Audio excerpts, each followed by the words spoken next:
The Prophet by Kahlil Gibran. Chapter 1. The Coming of the Ship. El-Mustafa, the Chosen and the Beloved, who was a dawn unto his own day, had waited 12 years in the city of Orphalese for his ship that was to return and bear him back to the isle of his birth. And in the 12th year, on the 7th day of Elul, the month of reaping, he climbed the hill without the city walls and looked seaward, and he beheld his ship coming with the mist. Then the gates of his heart were flung open, and his joy flew far over the sea, and he closed his eyes and prayed in the silences of his soul.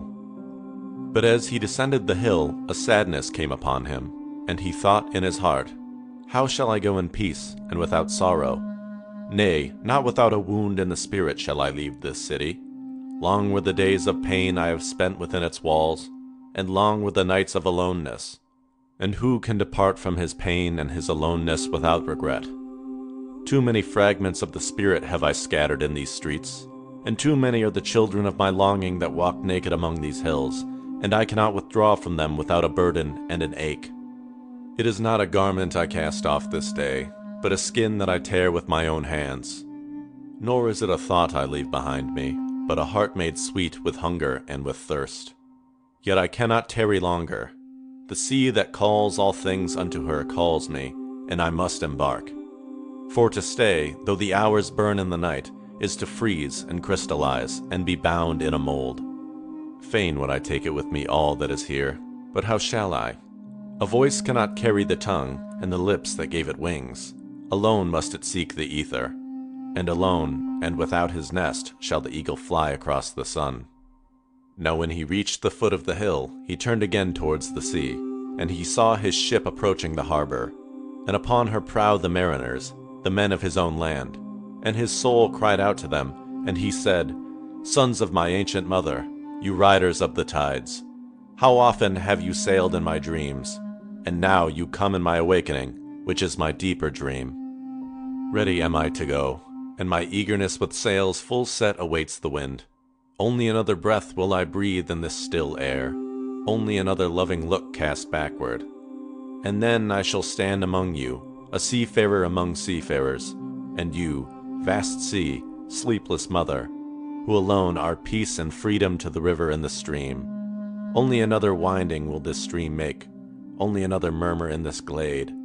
And then shall I come to you, a boundless drop to a boundless ocean."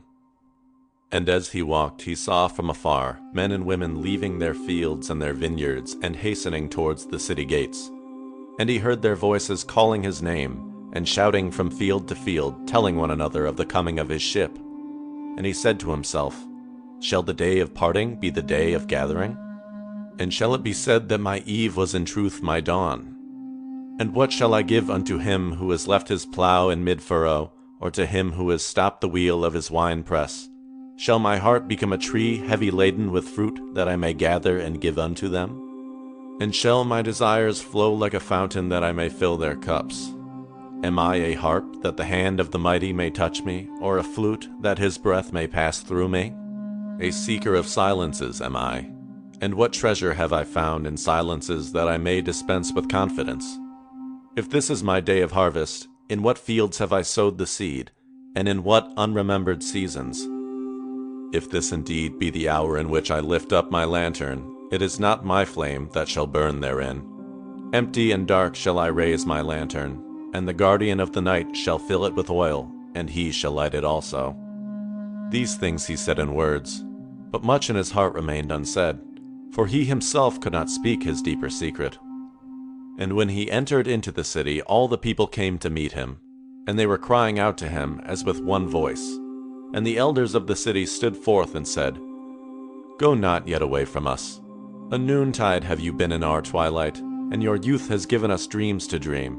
No stranger are you among us, nor a guest, but our son and our dearly beloved. Suffer not yet our eyes to hunger for your face." And the priests and the priestesses said unto him, "Let not the waves of the sea separate us now, and the years you have spent in our midst become a memory.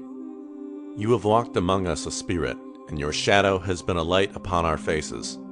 Much have we loved you, but speechless was our love, and with veils has it been veiled. Yet now it cries aloud unto you.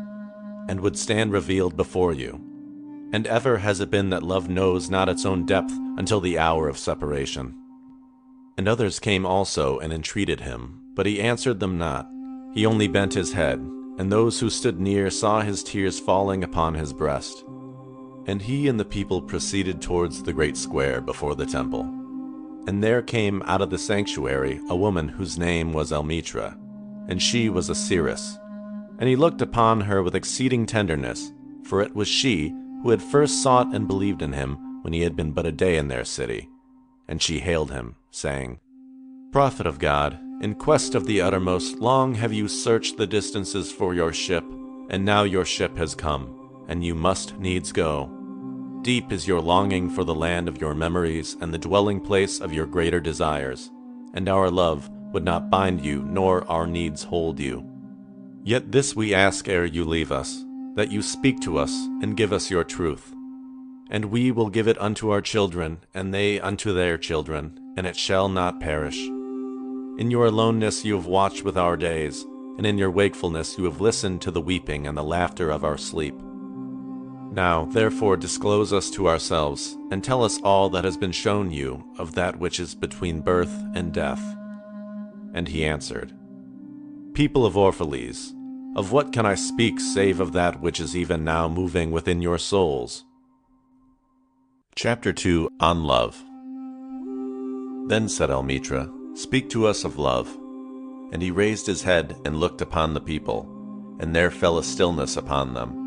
And with a great voice he said, When love beckons to you, follow him. And though his ways are hard and steep, and when his wings enfold you, yield to him. Though the sword hidden among his pinions may wound you, and when he speaks to you, believe in him.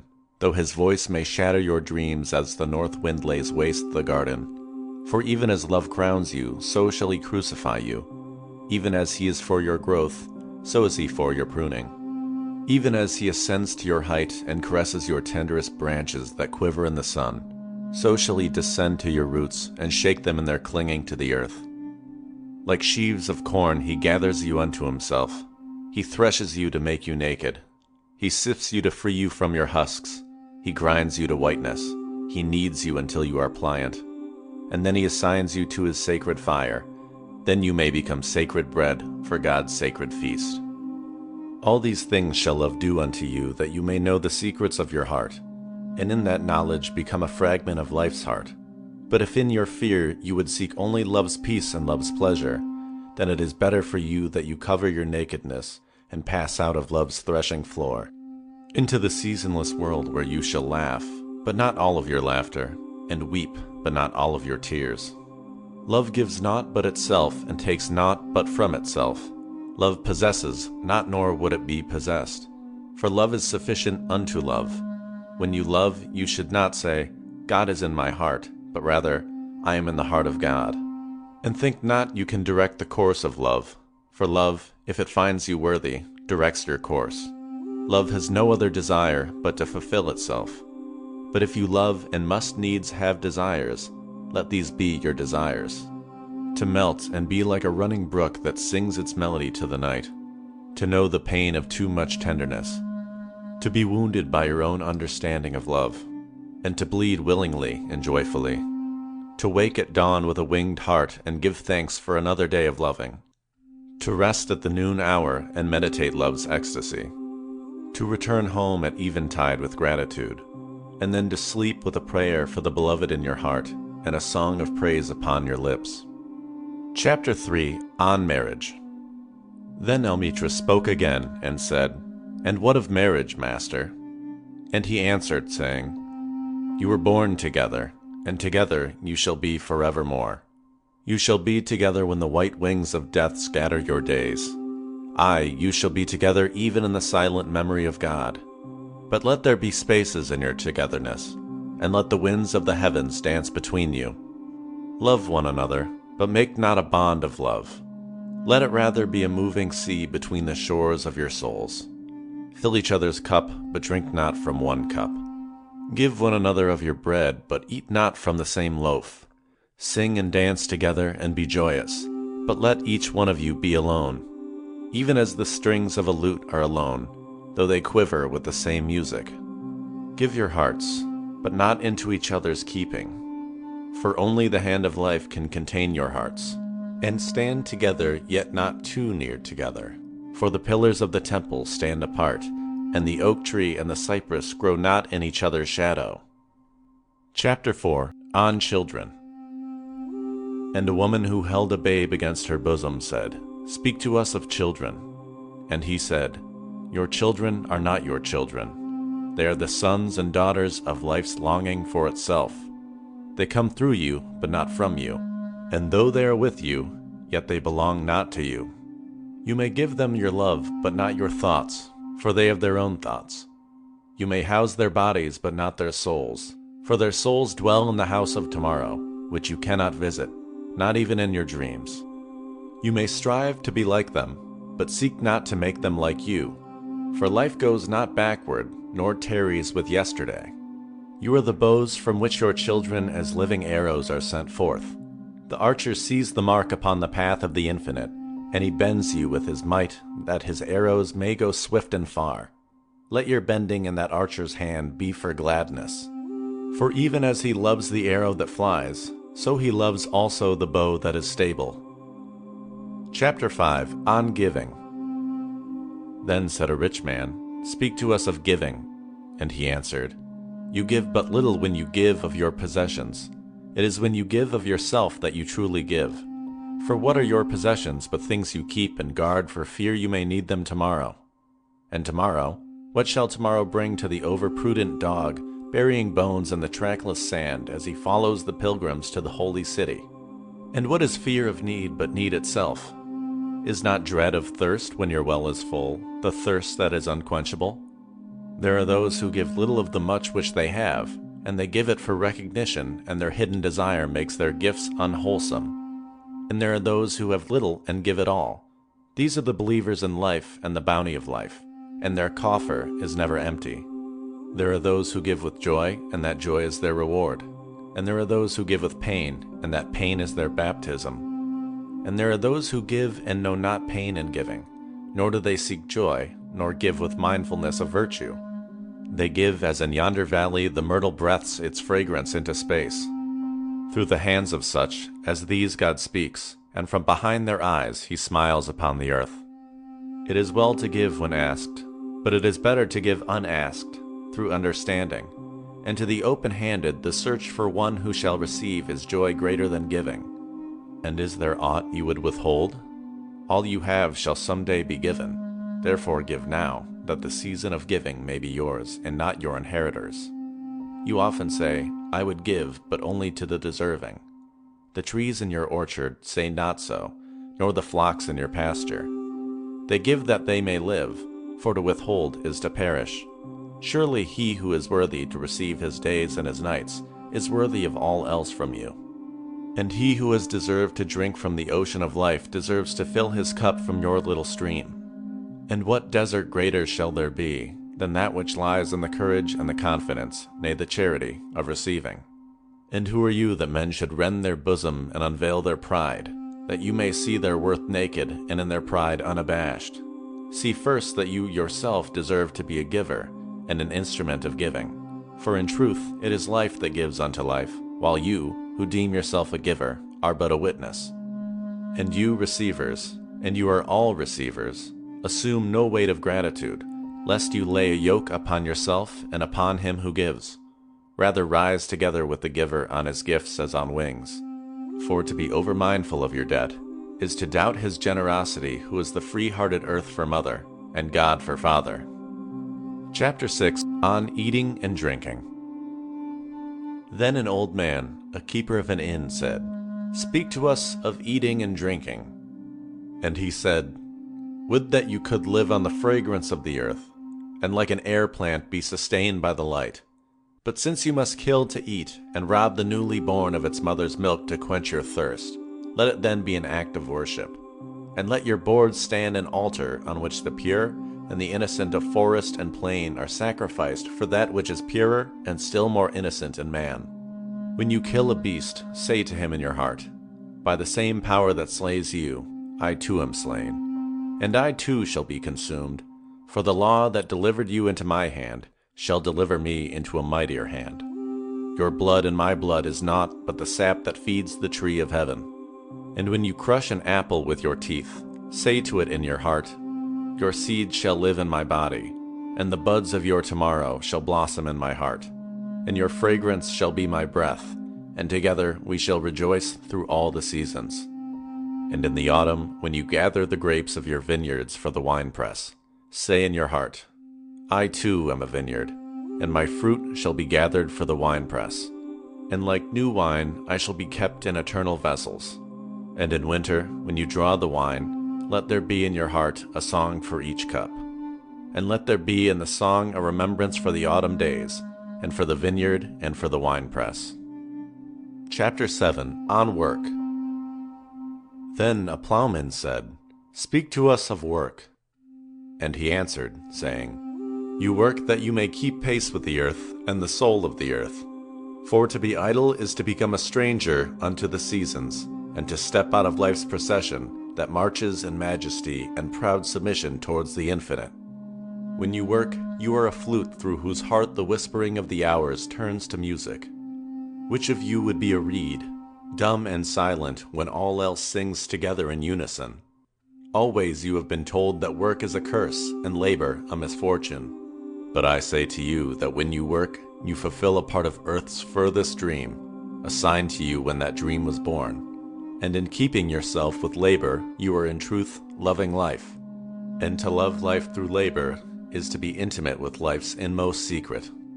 But if you in your pain call birth an affliction, and the support of the flesh a curse written upon your brow, then I answer that naught but the sweat of your brow shall wash away that which is written. You have been told also that life is darkness, and in your weariness you echo what was said by the weary. And I say that life is indeed darkness, save when there is urge, and all urge is blind save when there is knowledge, and all knowledge is vain save when there is work, and all work is empty save when there is love. And when you work with love, you bind yourself to yourself, and to one another, and to God. And what is it to work with love? It is to weave the cloth with threads drawn from your heart, even as if your beloved were to wear that cloth. It is to build a house with affection, even as if your beloved were to dwell in that house. It is to sow seeds with tenderness, and reap the harvest with joy, even as if your beloved were to eat the fruit. It is to charge all things you fashion with the breath of your own spirit, and to know that all the blessed dead are standing about you and watching. Often have I heard you say, as if speaking in sleep, He who works in marble and finds the shape of his own soul in the stone is nobler than he who plows the soil. And he who seizes the rainbow to lay it on a cloth in the likeness of man is more than he who makes the sandals for our feet. But I say, not in sleep, but in the overwakefulness of noontide, that the wind speaks not more sweetly to the giant oaks than to the least of all the blades of grass. And he alone is great who turns the voice of the wind into a song made sweeter by his own loving. Work is love made visible, and if you cannot work with love, but only with distaste, it is better that you should leave your work, and sit at the gate of the temple, and take alms of those who work with joy. For if you bake bread with indifference, you bake a bitter bread that feeds but half man's hunger. And if you grudge the crushing of the grapes, your grudge distills a poison in the wine. And if you sing though as angels, and love not the singing, you muffle man's ears to the voices of the day and the voices of the night. Chapter 8. On Joy and Sorrow. Then a woman said, Speak to us of joy and sorrow. And he answered, Your joy is your sorrow unmasked, and the self-same well from which your laughter rises was oftentimes filled with your tears. And how else can it be? The deeper that sorrow carves into your being, the more joy you can contain. Is not the cup that holds your wine the very cup that was burned in the potter's oven? And is not the lute that soothes your spirit the very wood that was hollowed with knives?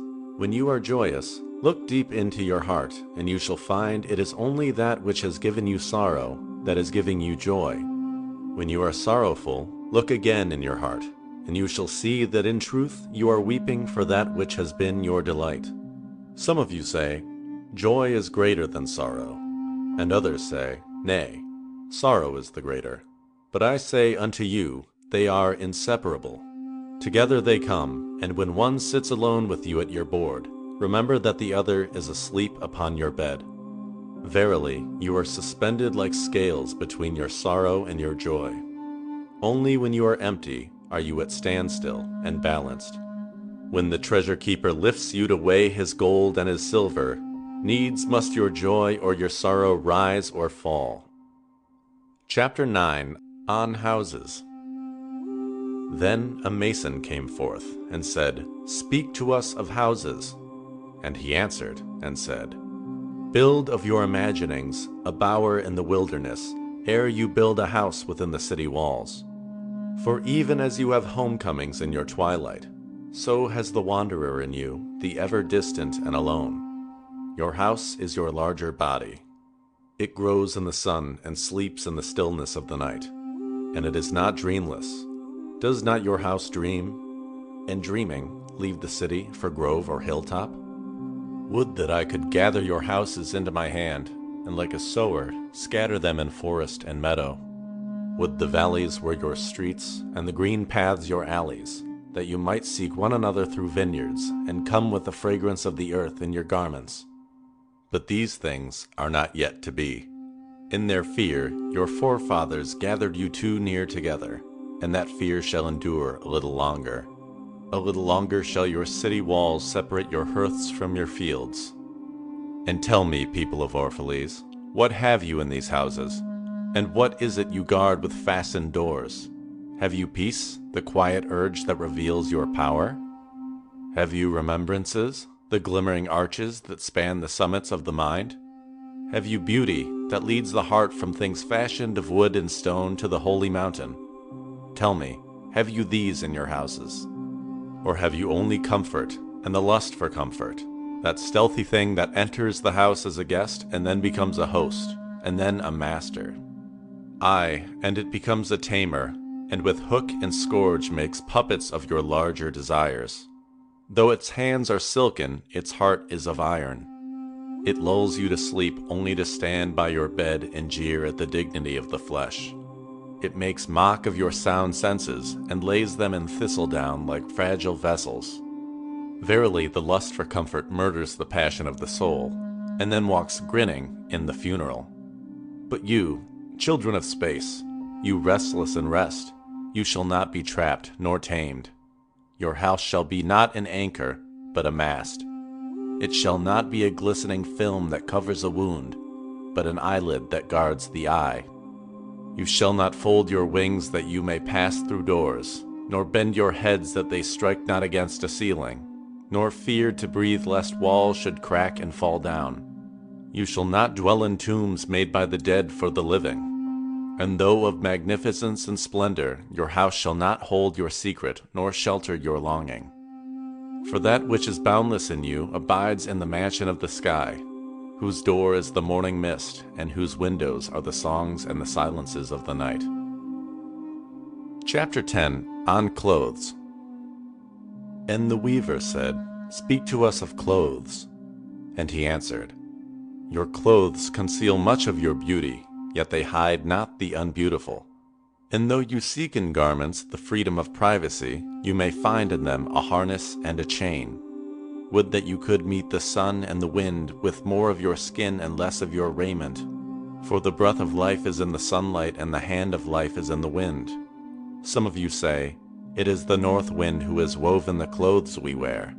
And I say, Aye, it was the north wind, but shame was his loom, and the softening of the sinews was his thread. And when his work was done, he laughed in the forest. Forget not that modesty is for a shield against the eye of the unclean. And when the unclean shall be no more, what were modesty but a fetter and a fouling of the mind? And forget not that the earth delights to feel your bare feet, and the winds long to play with your hair. Chapter 11, On Buying and Selling. And a merchant said, Speak to us of buying and selling. And he answered and said, To you the earth yields her fruit, and you shall not want if you but know how to fill your hands. It is in exchanging the gifts of the earth that you shall find abundance and be satisfied. Yet unless the exchange be in love and kindly justice, it will but lead some to greed and others to hunger. When in the marketplace, you toilers of the sea and fields and vineyards, meet the weavers and the potters and the gatherers of spices. Invoke then the master spirit of the earth to come into your midst and sanctify the scales and the reckoning that weighs value against value. And suffer not the barren-handed to take part in your transactions, who would sell their words for your labor. To such men you should say, "Come with us to the field, or go with our brothers to the sea and cast your net, for the land and the sea shall be bountiful to you even as to us. And if there come the singers and the dancers and the flute players, buy of their gifts also, for they too are gatherers of fruit and frankincense. And that which they bring, though fashioned of dreams, is raiment and food for your soul. And before you leave the marketplace, see that no one has gone his way with empty hands. For the master spirit of the earth shall not sleep peacefully upon the wind till the needs of the least of you are satisfied." Chapter 12, on crime and punishment. Then one of the judges of the city stood forth and said, "Speak to us of crime and punishment." And he answered, saying, "It is when your spirit goes wandering upon the wind, that you, alone and unguarded, commit a wrong unto others, and therefore unto yourself. And for that wrong committed must you knock and wait a while unheeded at the gate of the blessed. Like the ocean is your God's self. It remains forever undefiled, and like the ether it lifts but the winged. Even like the sun is your God's self. It knows not the ways of the mole, nor seeks it the holes of the serpent. But your God's self dwells not alone in your being. Much in you is still man, and much in you is not yet man, but a shapeless pygmy that walks asleep in the mist, searching for its own awakening. And of the man in you would I now speak, for it is he, and not your God's self, nor the pygmy in the mist, that knows crime and the punishment of crime. Oftentimes have I heard you speak of one who commits wrong as though he were not one of you, but a stranger unto you, and an intruder upon your world. But I say that even as the holy and the righteous cannot rise beyond the highest which is in each one of you, so the wicked and the weak cannot fall lower than the lowest which is in you also. And as a single leaf turns not yellow, but with the silent knowledge of the whole tree, so the wrongdoer cannot do wrong without the hidden will of you all. Like a procession, you walk together towards your God's self. You are the way and the wayfarers. And when one of you falls down, he falls for those behind him, a caution against the stumbling stone. Aye, and he falls for those ahead of him, who though faster and surer of foot, yet remove not the stumbling stone. And this also, though the word lie heavy upon your hearts, the murdered is not unaccountable for his own murder, and the robbed is not blameless in being robbed. The righteous is not innocent of the deeds of the wicked, and the white-handed is not clean in the doings of the felon. Yea, the guilty is oftentimes the victim of the injured, and still more often the condemned is the burden-bearer for the guiltless and unblamed. You cannot separate the just from the unjust, and the good from the wicked, for they stand together before the face of the sun, even as the black thread and the white are woven together. And when the black thread breaks, the weaver shall look into the whole cloth, and he shall examine the loom also. If any of you would bring to judgment the unfaithful wife, let him also weigh the heart of her husband in scales, and measure his soul with measurements. And let him who would lash the offender look unto the spirit of the offended. And if any of you would punish in the name of righteousness, and lay the axe unto the evil tree, let him see to its roots. And verily he will find the roots of the good and the bad, the fruitful and the fruitless, all entwined together in the silent heart of the earth. And you judges who would be just, what judgment pronounce you upon him who though honest in the flesh, yet is a thief in spirit? What penalty lay you upon him who slays in the flesh, yet is himself slain in the spirit? And how prosecute you him who in action is a deceiver and an oppressor, yet who also is aggrieved and outraged? And how shall you punish those whose remorse is already greater than their misdeeds? Is not remorse the justice which is administered by that very law which you would fain serve? Yet you cannot lay remorse upon the innocent, nor lift it from the heart of the guilty. Unbidden shall it call in the night, that men may wake and gaze upon themselves. And you who would understand justice, how shall you unless you look upon all deeds in the fullness of light? Only then shall you know that the erect and the fallen are but one man standing in twilight between the night of his pygmy self and the day of his God self, and that the cornerstone of the temple is not higher than the lowest stone in its foundation. Chapter 13, On Laws. Then a lawyer said, "But what of our laws, master?" And he answered, "You delight in laying down laws, yet you delight more in breaking them. Like children playing by the ocean who build sand towers with constancy and then destroy them with laughter. But while you build your sand towers, the ocean brings more sand to the shore. And when you destroy them, the ocean laughs with you. Verily, the ocean laughs always with the innocent. But what of those to whom life is not an ocean, and man-made laws are not sand towers, but to whom life is a rock, and the law a chisel with which they would carve it in their own likeness? What of the cripple who hates dancers? What of the ox who loves his yoke and deems the elk and deer of the forest stray and vagrant things? What of the old serpent who cannot shed his skin and calls all others naked and shameless? And of him who comes early to the wedding feast, and when overfed and tired goes his way saying that all feasts are violation and all feasters lawbreakers? What shall I say of these save that they too stand in the sunlight, but with their backs to the sun? They see only their shadows, and their shadows are their laws. And what is the sun to them but a caster of shadows? And what is it to acknowledge the laws but to stoop down and trace their shadows upon the earth? But you who walk facing the sun, what images drawn on the earth can hold you? You who travel with the wind, what weather vane shall direct your course? What man's law shall bind you if you break your yoke, but upon no man's prison door? What laws shall you fear if you dance but stumble against no man's iron chains? And who is he that shall bring you to judgment if you tear off your garment, yet leave it in no man's path? People of Orphalese, you can muffle the drum, and you can loosen the strings of the lyre, but who shall command the skylark not to sing? Chapter 14, On Freedom. And an orator said, "Speak to us of freedom." And he answered, "At the city gate and by your fireside I have seen you prostrate yourself and worship your own freedom, even as slaves humble themselves before a tyrant and praise him though he slays them. Aye, in the grove of the temple and in the shadow of the citadel I have seen the freest among you wear their freedom as a yoke and a handcuff. And my heart bled within me, for you can only be free when even the desire of seeking freedom becomes a harness to you, and when you cease to speak of freedom as a goal and a fulfillment.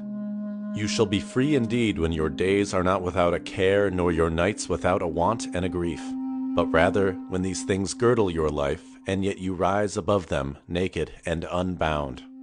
And how shall you rise beyond your days and nights unless you break the chains which you at the dawn of your understanding have fastened around your noon hour? In truth, that which you call freedom is the strongest of these chains, though its links glitter in the sun and dazzle your eyes. And what is it but fragments of your own self you would discard that you may become free? If it is an unjust law you would abolish, that law was written with your own hand upon your own forehead. You cannot erase it by burning your law books, nor by washing the foreheads of your judges, though you pour the sea upon them. And if it is despot you would dethrone, see first that his throne erected within you is destroyed. For how can a tyrant rule the free and the proud, but for a tyranny in their own freedom and a shame in their own pride? And if it is a care you would cast off, that cart has been chosen by you rather than imposed on you. And if it is a fear you would dispel, the seat of that fear is in your heart, and not in the hand of the feared. Verily, all things move within your being in constant half-embrace, the desired and the dreaded, the repugnant and the cherished, the pursued and that which you would escape. These things move within you as lights and shadows in pairs that cling. And when the shadow fades and is no more, the light that lingers becomes a shadow to another light. And thus your freedom, when it loses its fetters, becomes itself the fetter of a greater freedom. Chapter 15, On Reason and Passion. And the priestess spoke again and said, Speak to us of reason and passion. And he answered, saying, Your soul is oftentimes a battlefield, upon which your reason and your judgment wage war against your passion and your appetite. Would that I could be the peacemaker in your soul, that I might turn the discord and the rivalry of your elements into oneness and melody. But how shall I, unless you yourselves be also the peacemakers, nay, the lovers of all your elements? Your reason and your passion are the rudder and the sails of your seafaring soul. If either your sails or your rudder be broken, you can but toss and drift, or else be held at a standstill in mid-seas. For reason, ruling alone, is a force confining, and passion unattended is a flame that burns to its own destruction. Therefore, let your soul exalt your reason to the height of passion, that it may sing. And let it direct your passion with reason, that your passion may live through its own daily resurrection, and like the phoenix rise above its own ashes. I would have you consider your judgment and your appetite even as you would two loved guests in your house. Surely you would not honor one guest above the other, for he who is more mindful of one loses the love and the faith of both. Among the hills, when you sit in the cool shade of the white poplars, sharing the peace and serenity of distant fields and meadows, then let your heart say in silence, God rests in reason. And when the storm comes, and the mighty wind shakes the forest, and thunder and lightning proclaim the majesty of the sky, then let your heart say in awe, God moves in passion. And since you are a breath in God's sphere, and a leaf in God's forest, you too should rest in reason, and move in passion. Chapter 16, On Pain. And a woman spoke, saying, Tell us of pain. And he said, Your pain is the breaking of the shell that encloses your understanding. Even as the stone of the fruit must break, that its heart may stand in the sun, so must you know pain. And you could keep your heart in wonder at the daily miracles of your life. Your pain would not seem less wondrous than your joy. And you would accept the seasons of your heart, even as you have always accepted the seasons that pass over your fields. And you would watch with serenity through the winters of your grief. Much of your pain is self-chosen. It is the bitter potion by which the physician within you heals your sick self. Therefore trust the physician, and drink his remedy in silence and tranquility. For his hand, though heavy and hard, is guided by the tender hand of the unseen. And the cup he brings, though it burn your lips, has been fashioned of the clay which the potter has moistened with his own sacred tears. Chapter 17, On Self-Knowledge. And a man said, Speak to us of self-knowledge. And he answered, saying, Your hearts know in silence the secrets of the days and the nights, but your ears thirst for the sound of your heart's knowledge. You would know in words that which you have always known in thought. You would touch with your fingers the naked body of your dreams, and it is well you should. The hidden wellspring of your soul must needs rise and run murmuring to the sea, and the treasure of your infinite depths would be revealed to your eyes. But let there be no scales to weigh your unknown treasure, and seek not the depths of your knowledge with staff or sounding line, for self is a sea boundless and measureless. Say not, I have found the truth, but rather, I have found a truth. Say not, I have found the path of the soul. Say rather, I have met the soul walking upon my path. For the soul walks upon all paths. The soul walks not upon a line, neither does it grow like a reed. The soul unfolds itself like a lotus of countless petals. Chapter 18, On Teaching. Then said a teacher, Speak to us of teaching. And he said, No man can reveal to you aught but that which already lies half asleep in the dawning of your knowledge.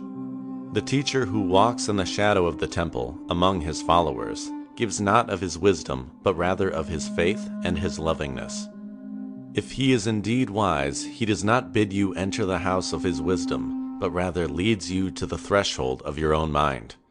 The astronomer may speak to you of his understanding of space, but he cannot give you his understanding. The musician may sing to you of the rhythm which is in all space, but he cannot give you the ear which arrests the rhythm, nor the voice that echoes it. And he who is versed in the science of numbers can tell of the regions of weight and measure, but he cannot conduct you thither. For the vision of one man lends not its wings to another man.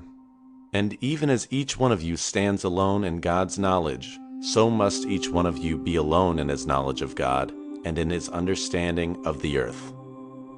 Chapter 19, On Friendship. And a youth said, Speak to us of friendship. And he answered, saying, Your friend is your needs answered. He is your field which you sow with love and reap with thanksgiving. And he is your board and your fireside. For you come to him with your hunger, and you seek him for peace. When your friend speaks his mind, you fear not the nay in your own mind, nor do you withhold the I. And when he is silent, your heart ceases not to listen to his heart.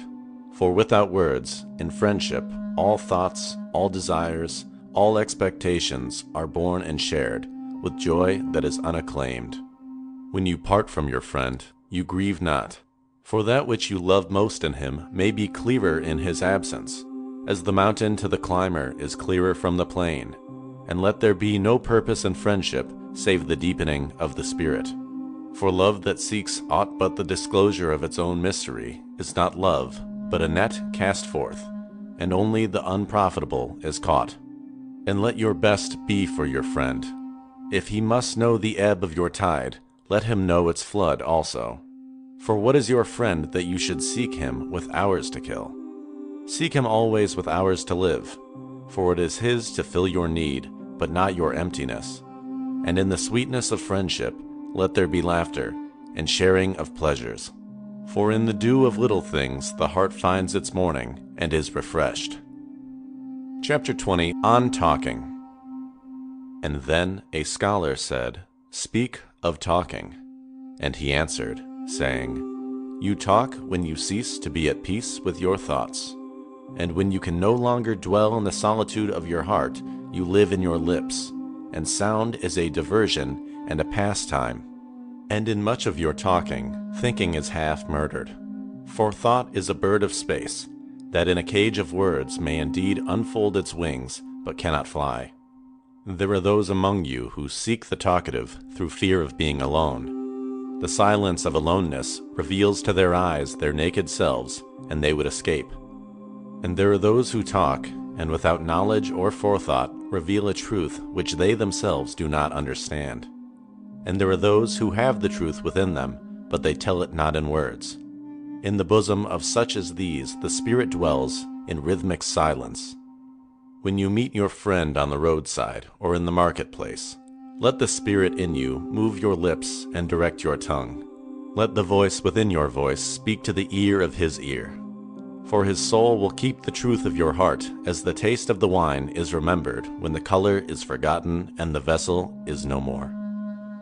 Chapter 21, On Time. And an astronomer said, Master, what of time?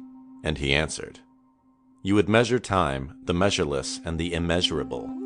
You would adjust your conduct and even direct the course of your spirit according to hours and seasons. Of time you would make a stream upon whose bank you would sit and watch its flowing. Yet the timeless in you is aware of life's timelessness, and knows that yesterday is but today's memory, and tomorrow is today's dream. And that which sings and contemplates in you is still dwelling within the bounds of that first moment which scattered the stars into space. Who among you does not feel that his power to love is boundless? And yet who does not feel that very love, though boundless, encompassed within the center of his being, and moving not from love thought to love thought, nor from love deeds to other love deeds? And is not time even as love is, undivided and paceless?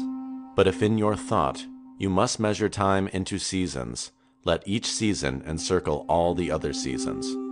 And let today embrace the past with remembrance and the future with longing. Chapter 22, On Good and Evil. And one of the elders of the city said, Speak to us of good and evil.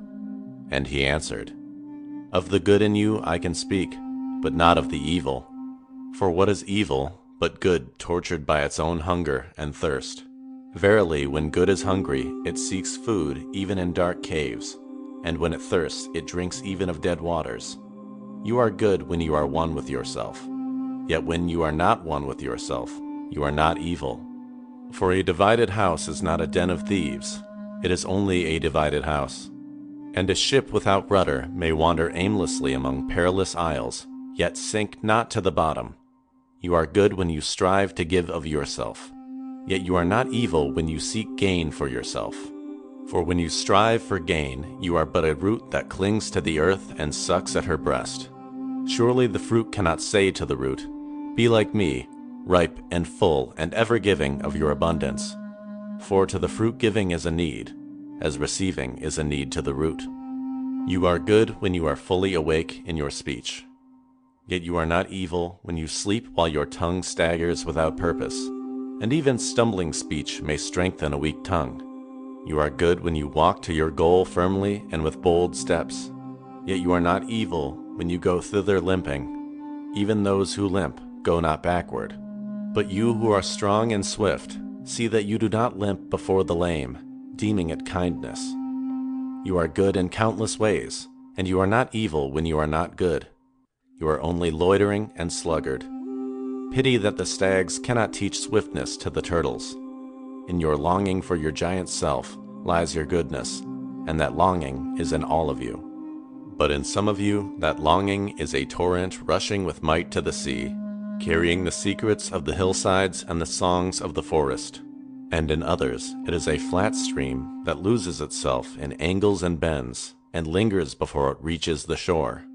But let not him who longs much say to him who longs little, Wherefore are you slow and halting? For the truly good ask not the naked, Where is your garment? Nor the houseless, What has befallen your house? Chapter 23, On Prayer. Then a priestess said, Speak to us of prayer. And he answered, saying, You pray in your distress and in your need. Would that you might pray also in the fullness of your joy and in your days of abundance. For what is prayer but the expansion of yourself into the living ether? And if it is for your comfort to pour your darkness into space, it is also for your delight to pour forth the dawning of your heart. And if you cannot but weep when your soul summons you to prayer, she should spur you again, and yet again, though weeping, until you shall come laughing. When you pray, you rise to meet in the air those who are praying at that very hour, and whom save in prayer you may not meet. Therefore let your visit to that temple invisible be for naught but ecstasy and sweet communion. For if you should enter the temple for no other purpose than asking, you shall not receive. And if you should enter it to humble yourself, you shall not be lifted. Or even if you should enter it to beg for the good of others, you shall not be heard. It is enough that you enter the temple invisible. I cannot teach you how to pray in words. God listens not to your words, save when he himself utters them through your lips. And I cannot teach you the prayer of the seas and the forests and the mountains. But you who are born of the mountains and the forests and the seas can find their prayer in your heart. And if you but listen in the stillness of the night, you shall hear them saying in silence, Our God, who art our winged self, it is thy will in us that willeth. It is thy desire in us that desireth. It is thy urge in us that would turn our nights, which are thine, into days, which are thine also.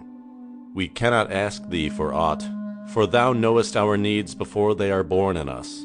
Thou art our need, and in giving us more of thyself, thou givest us all. Chapter 24, On Pleasure. Then a hermit, who visited the city once a year, came forth and said, Speak to us of pleasure. And he answered, saying, Pleasure is a freedom song, but it is not freedom. It is the blossoming of your desires, but it is not their fruit. It is a depth calling unto a height, but it is not the deep nor the high. It is the caged taking wing, but it is not space encompassed. Aye, in very truth, pleasure is a freedom song. And I fain would have you sing it with fullness of heart, yet I would not have you lose your hearts in the singing. Some of your youth seek pleasure as if it were all, and they are judged and rebuked. I would not judge nor rebuke them. I would have them seek, for they shall find pleasure, but not her alone. 7 are her sisters, and the least of them is more beautiful than pleasure. Have you not heard of the man who was digging in the earth for roots and found a treasure? And some of your elders remember pleasures with regret like wrongs committed in drunkenness. But regret is the beclouding of the mind, not its chastisement. They should remember their pleasures with gratitude, as they would the harvest of a summer. Yet if it comforts them to regret, let them be comforted. And there are among you those who are neither young to seek nor old to remember. And in their fear of seeking and remembering, they shun all pleasures, lest they neglect the spirit or offend against it. But even in their foregoing is their pleasure, and thus they too find a treasure, though they dig for roots with quivering hands. But tell me, who is he that can offend the spirit? Shall the nightingale offend the stillness of the night, or the firefly the stars? And shall your flame or your smoke burden the wind? Think you the spirit is a still pool which you can trouble with a staff? Oftentimes, in denying yourself pleasure, you do but store the desire in the recesses of your being. Who knows but that which seems omitted today waits for tomorrow? Even your body knows its heritage and its rightful need and will not be deceived. And your body is the harp of your soul, and it is yours to bring forth sweet music from it or confused sounds. And now you ask in your heart, how shall we distinguish that which is good and pleasure from that which is not good? Go to your fields and your gardens, and you shall learn that it is pleasure of the bee to gather honey of the flower. But it is also the pleasure of the flower to yield its honey to the bee. For to the bee a flower is a fountain of life, and to the flower a bee is a messenger of love. And to both, bee and flower, the giving and the receiving of pleasure is a need and an ecstasy. People of Orphalese, be in your pleasures like the flowers and the bees. Chapter 25, On Beauty. And a poet said, Speak to us of beauty. And he answered, Where shall you seek beauty, and how shall you find her, unless she herself be your way and your guide? And how shall you speak of her, except she be the weaver of your speech? The aggrieved and the injured say, Beauty is kind and gentle. Like a young mother, half shy of her own glory, she walks among us. And the passionate say, Nay, beauty is a thing of might and dread. Like the tempest, she shakes the earth beneath us and the sky above us. The tired and the weary say, Beauty is of soft whisperings. She speaks in our spirit. Her voice yields to our silences like a faint light that quivers in fear of the shadow. But the restless say, We have heard her shouting among the mountains. And with her cries came the sound of hooves, and the beating of wings, and the roaring of lions. At night the watchmen of the city say, Beauty shall rise with the dawn from the east.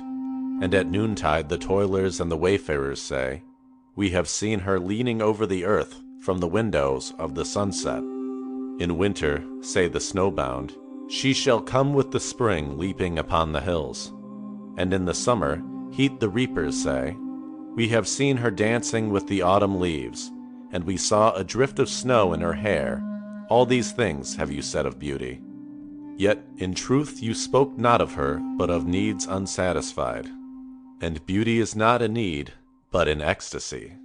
It is not a mouth thirsting nor an empty hand stretched forth, but rather a heart inflamed and a soul enchanted. It is not the image you would see nor the song you would hear, but rather an image you see, though you close your eyes, and a song you hear, though you shut your ears. It is not the sap within the furrowed bark, nor a wing attached to a claw, but rather a garden forever in bloom and a flock of angels forever in flight. People of Orphalese, beauty is life when life unveils her holy face. But you are life, and you are the veil. Beauty is eternity gazing at itself in a mirror. But you are eternity, and you are the mirror. Chapter 26, On Religion. And an old priest said, "Speak to us of religion." And he said, "Have I spoken this day of aught else? Is not religion all deeds and all reflection? And that which is neither deed nor reflection, but a wonder and a surprise ever springing in the soul, even while the hands hew the stone or tend the loom? Who can separate his faith from his actions, or his belief from his occupations? Who can spread his hours before him, saying, 'This for God and this for myself, this for my soul and this other for my body'? All your hours are wings that beat through space from self to self. He who wears his morality but as his best garment were better naked. The wind and the sun will tear no holes in his skin. And he who defines his conduct by ethics imprisons his songbird in a cage. The freest song comes not through bars and wires.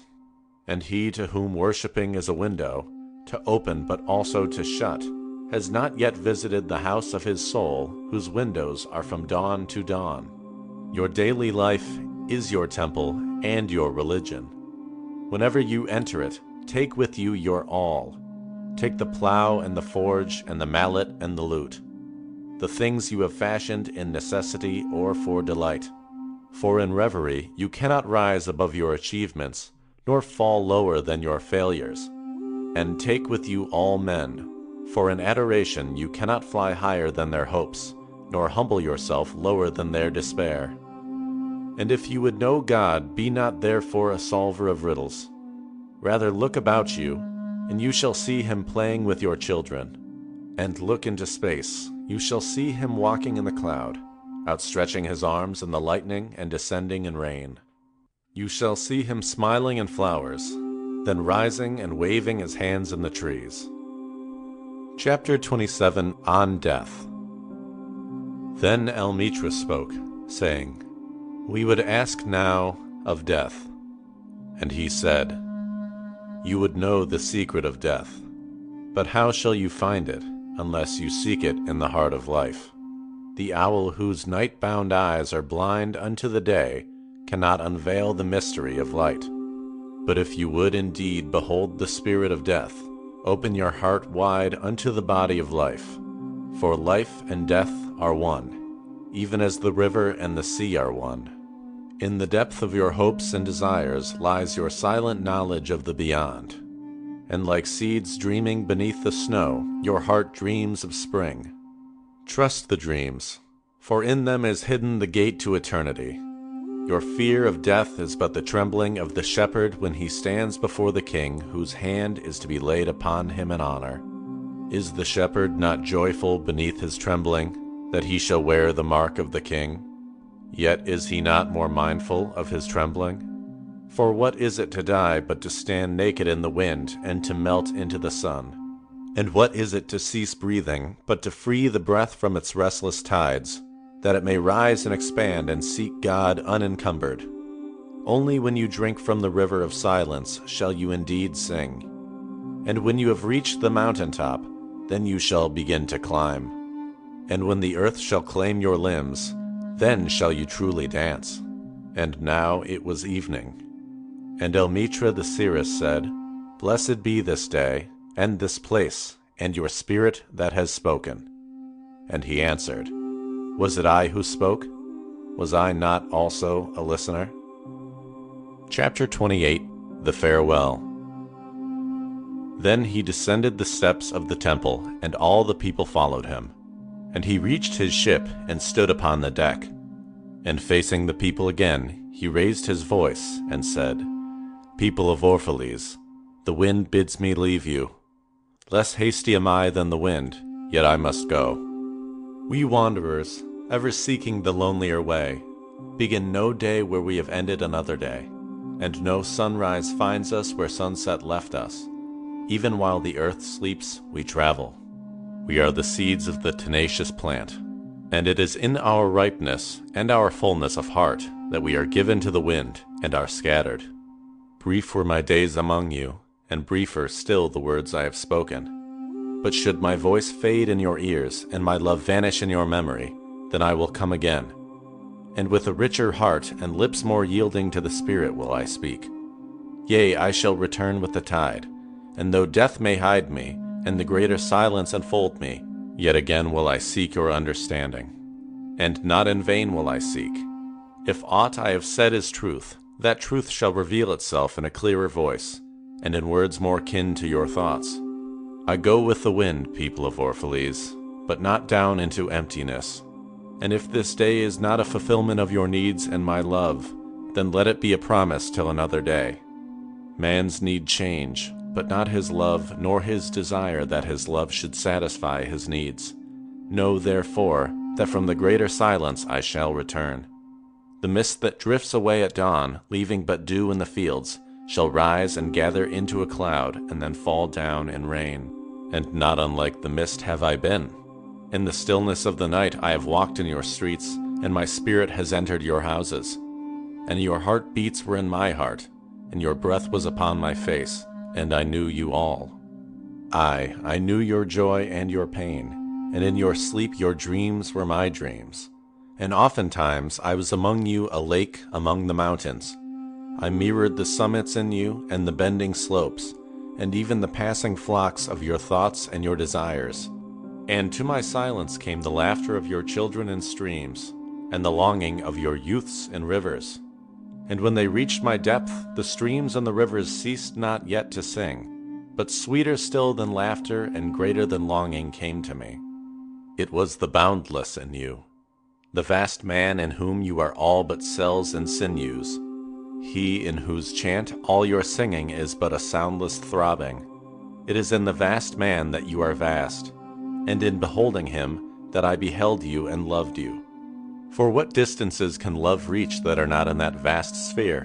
What visions, what expectations, and what presumptions can outsoar that flight? Like a giant oak tree covered with apple blossoms is the vast man in you. His might binds you to the earth, his fragrance lifts you into space, and in his durability you are deathless. You have been told that, even like a chain, you are as weak as your weakest link. This is but half the truth. You are also as strong as your strongest link. To measure you by your smallest deed is to reckon the power of ocean by the frailty of its foam. To judge you by your failures is to cast blame upon the seasons for their inconstancy. Aye, you are like an ocean, and though heavy-grounded ships await the tide upon your shores, yet, even like an ocean, you cannot hasten your tides. And like the seasons you are also. And though in your winter you deny your spring, yet spring, reposing within you, smiles in her drowsiness and is not offended. Think not I say these things in order that you may say the one to the other, he praised us well, he saw but the good in us. I only speak to you in words of that which you yourselves know in thought. And what is word knowledge but a shadow of wordless knowledge? Your thoughts and my words are waves from a sealed memory that keeps records of our yesterdays, and of the ancient days when the earth knew not us nor herself, and of nights when earth was upwrought with confusion. Wise men have come to you to give you their wisdom.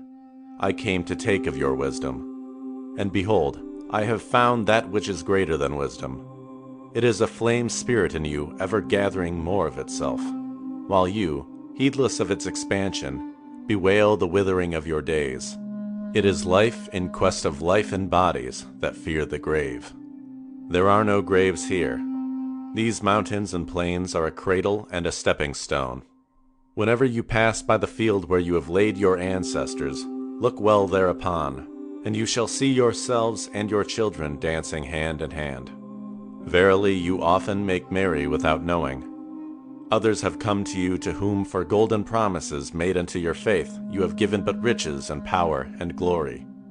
Less than a promise have I given, and yet more generous have you been to me. You have given me my deeper thirsting after life. Surely there is no greater gift to a man than that which turns all his aims into parching lips and all life into a fountain.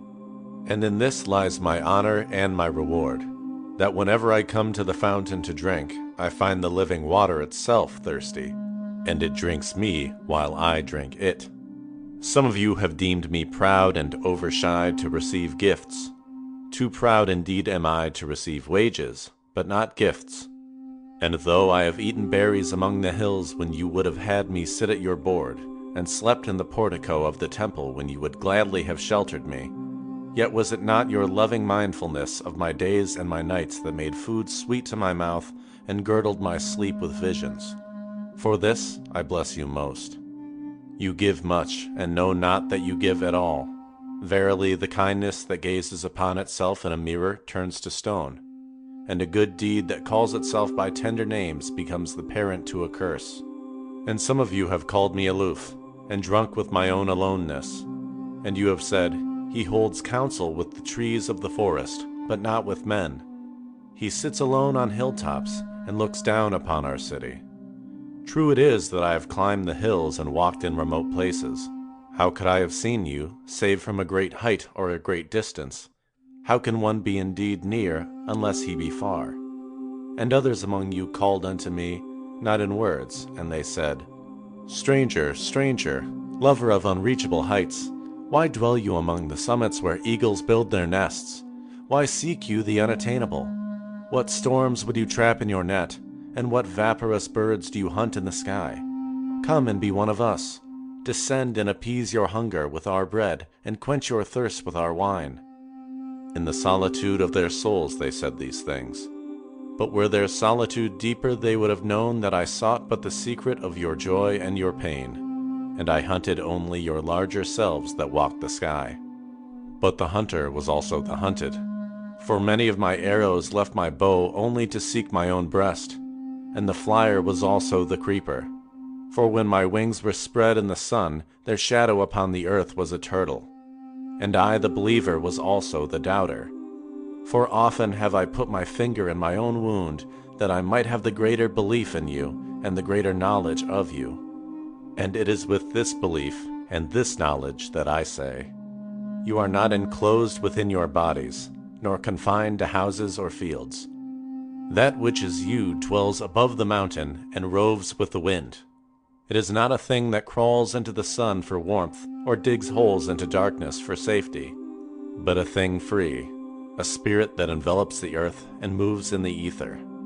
If these be vague words, then seek not to clear them. Vague and nebulous is the beginning of all things, but not their end. And I fain would have you remember me as a beginning. Life, and all that lives, is conceived in the mist and not in the crystal. And who knows but a crystal is mist and decay? This would I have you remember in remembering me. That which seems most feeble and bewildered in you is the strongest and most determined. Is it not your breath that has erected and hardened the structure of your bones?